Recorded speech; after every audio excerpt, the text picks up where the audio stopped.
Bonsoir, vous êtes bien sur boursicoté.com pour cette analyse technique du CAC 40 où nous constatons une petite stabilisation des cours puisqu'après une ouverture légèrement haussière, le CAC 40 est venu clôturer à 4171,58, regagnant 1% sur la séance d'hier avec un peu plus de 41 points gagnés sur les cours de clôture. Donc au-delà ici du résultat final, ce que l'on pourra constater, c'est une réintégration des cours ici à l'intérieur des bandes de Bollinger, une stabilisation suite à une forte dynamique ici baissière, mais vous voyez qu'on ne revient pas ici combler, même ne serait-ce qu'un tout petit peu. Alors j'appelle quelques points, donc c'est vraiment très partiel, mais on ne comble pas le gap qui a été ouvert précédemment et on se stabilise donc même sous la résistance ici des 4201 points. Donc une configuration vraiment de neutralisation, mais pour l'instant pas de rebond technique, même si nous allons le voir avec les indicateurs, ça pourrait venir effectivement, puisqu'avec le RSI ici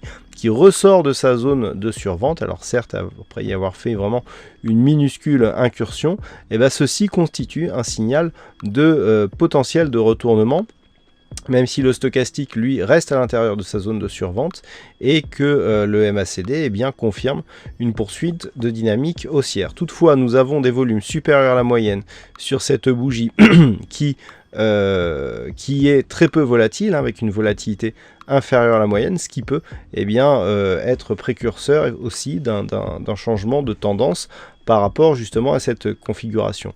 Donc nous le voyons sur cette configuration, des petits signaux de retournement, mais qui ne sont pas confirmés. Au-delà de ça, si on observe ici l'ensemble de ces deux bougies, nous avons un harami, puisque nous avons ici une bougie à forte conviction baissière, une bougie d'hésitation derrière dont le corps se situe intégralement dans le corps de la bougie précédente. Cela nous donne une figure donc en harami, figure de retournement. Alors certes, le harami n'est pas très puissant. Ce qui va être intéressant par contre, c'est que les points qui vont valider ou invalider ce harami, correspondent à des zones qui pourraient, là aussi invalider la dynamique en cours. Et on commence donc par ce fameux gap. On le voit, le harami pourra se valider si on dépasse ici le plus haut de la figure, puisqu'il s'agit d'un retournement haussier. En dépassant le plus haut de cette figure, donc on va dépasser le plus haut de cette bougie, et donc commencer à combler ce gap. Et c'est là que c'est intéressant, puisque la validation du harami va commencer avec un comblement éventuel, et si le gap était comblé et les cours repassaient au-dessus de cette zone de gap pour clôturer, cela constituerait là aussi un signal de retournement. Donc là, on a deux configurations qui viennent se jouer sur les mêmes zones. Donc cette zone ici de gap initiale sera importante, et en cas de rebond technique, on vise un retour ici sur cette zone cette ancienne zone de support, qui pourrait désormais devenir résistance comme nous l'avons vu ici sur cette phase. Je veux bien sûr parler de la zone horizontale des 4252 points. Tant que nous sommes sur les 4052 points, il ne s'agit que d'un rebond technique qui ne remet pas en cause la dynamique de fond qui, elle, reste baissière. Par contre, en cas de dépassement ici à la hausse des 4252 points, là on pourra commencer à parler de rebond et voire même d'affaiblissement de la dynamique baissière. Si on prend ici la dynamique totale, nous avons un retracement des 23,6% qui se situe dans la zone ici de gap. Et donc là aussi, ça va être intéressant de voir si ce retracement ici des 23,6% va être significatif compte tenu justement de ce gap. Si les cours venaient à plafonner ici sur cette zone de retracement, on aurait donc le gap qui resterait invaincu avec un comblement partiel, mais si les cours repartent, là aussi on a deux signaux qui s'additionnent, avec 1, le 23,6 pas dépassé, donc pas de signal de rebond technique, et 2, des cours qui ne comblent pas le gap, donc le gap qui reste ici, qui s'impose comme zone de résistance par rapport à la poursuite du mouvement baissier, et donc on a deux signaux là aussi qui restent baissiers, qui s'additionnent. Donc pour synthétiser, tant que nous avons ici une évolution qui ne dépasse pas 4200 voire 4212 points, on reste ici sur une phase de stabilisation avec une préférence pour une poursuite du mouvement baissier après ici cette réintégration à l'intérieur des bandes de Bollinger. Par contre, sur un dépassement ici des 4200 puis 4212 et un comblement du gap, nous avons donc dépassement du 23,6, comblement du gap, validation possible du harami, ce qui nous donne un objectif ici situé entre 4252 et 4265 points, puisqu'il s'agit là du retracement des 38,2% de la phase de baisse.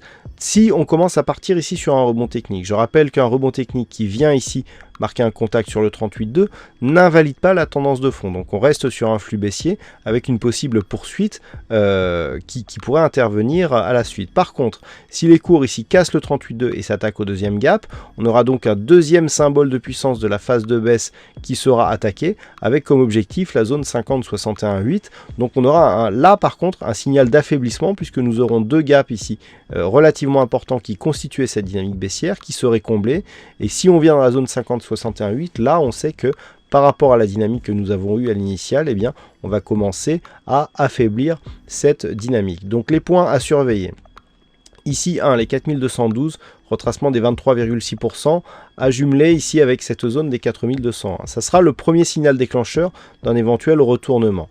2, la zone ici 4252-4265, zone ici retracement et zone horizontale, donc un ancien support qui pourrait devenir résistance. Premier objectif ici de rebond technique dans le cas d'une poursuite de ce mouvement haussier. C'est au-delà de cette zone que l'on commencera seulement à avoir des signaux d'affaiblissement puisque nous aurons donc un signal lié au retracement de Fibonacci, 2, un signal lié au comblement éventuel de ce gap, et 3, si cette zone ici est cassée à la hausse, eh bien on n'aura pas ce support qui deviendra résistance, et donc là aussi ce sera un signal qui ira dans le sens d'un affaiblissement de cette dynamique baissière. Voilà, beaucoup de signaux techniques que j'ai essayé de condenser pour pas que l'analyse dure trop longtemps, mais revenez-y dessus et vous verrez que tous les signaux, en tout cas tous les points techniques convergent à peu près dans le même sens. Voilà donc pour cette analyse technique du CAC 40. Alors aujourd'hui, il y avait un fixing et c'est Soser qui gagne sur cette session. Donc bravo à toi Soser. Et en ce qui concerne les statistiques, alors on n'a que trop peu d'occurrences. On a une configuration technique assez particulière avec un RMI qui démarre ici sur une bougie quasiment hors bol. C'est assez rare comme configuration et notamment lié à d'autres facteurs aussi. Eh bien, on a seulement une occurrence significative durant les 16 dernières années, donc trop peu et naturellement pour établir une statistique, et donc certainement qu'il n'y aura pas de statistique demain matin, à moins que en supprimant une condition très peu significative, on arrive à faire remonter un petit peu le nombre d'occurrences, mais vous serez prévenu donc sur l'analyse écrite le cas échéant. Voilà donc pour cette analyse technique du CAC 40, passez une bonne soirée, bonne chance dans vos prochains trades, on se retrouve dès demain pour d'autres analyses techniques sur le site boursicoté.com.